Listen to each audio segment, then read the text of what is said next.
नमस्कार मित्रांनो, 1,60,00,000पेक्षा जास्त लाभार्थ्यांना लाभ देणारी देशातील पहिली योजना म्हणजेच मुख्यमंत्री माझी लाडकी बहीण योजना.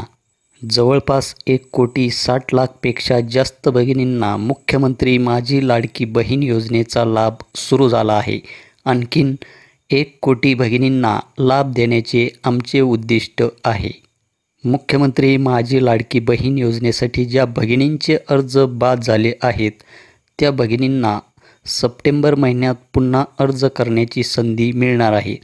तर ज्या भगिनींचे अर्ज नारी शक्ती दूत ॲप किंवा पोर्टलवर भरलेले असतील आणि असे अर्ज जर रिजेक्ट झालेले असतील तर यांना सप्टेंबर महिन्यात पुन्हा नवीन अर्ज करण्याची संधीही मिळणार आहे.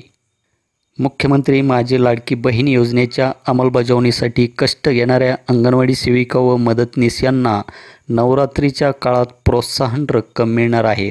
तर ज्या अंगणवाडी सेविकांनी नारी शक्ती दूत ॲपवर किंवा पोर्टलवर फॉर्म भरलेले असतील आणि त्यांचे जे काही अर्ज हे मंजूर झालेले असतील तर या मंजूर झालेले जे काही अर्ज असतील तर प्रति फॉर्म यामध्ये त्यांना 50 रुपये इतके हे मिळणार आहे आणि हे जी काही रक्कम आहे ही नवरात्रीच्या काळात त्यांना मिळणार आहे अशी माहिती देण्यात आलेली आहे.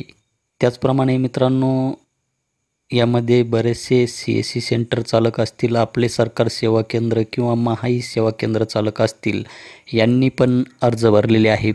तर यांना या फॉर्मचे कमिशन मिळणार आहे की नाही हा एक प्रश्न सध्या उपस्थित झालेला आहे.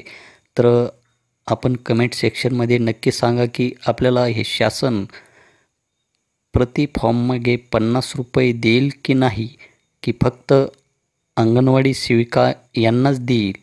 तर हे कमेंट सेक्शनमध्ये नक्की कळवा. भेटूया अशा जगा नवीन व्हिडिओ नवीन अपडेटमध्ये. धन्यवाद.